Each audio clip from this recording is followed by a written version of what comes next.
Alright, so last night we've found an issue with the vehicle, and what was happening is the brake lights were not turning off, which would indicate there's a problem with the brake light switch, not a fuse. If the lights are coming on, it is not a fuse because the lights are still working.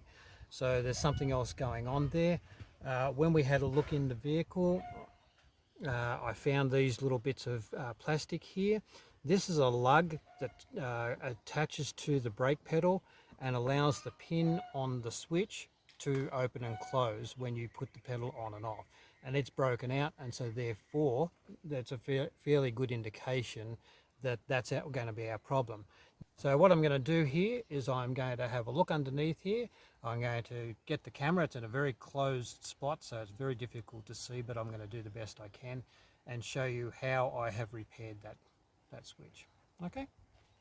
There's this little plastic lug here goes into this little point here. Now I know this is really hard to see, and what it's used for is to allow the switch for the brakes to turn on and off.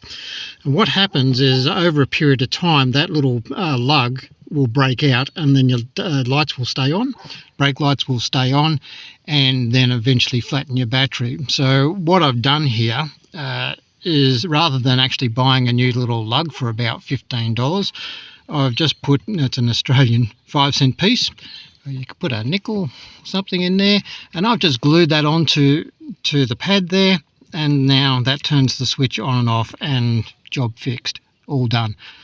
There you go.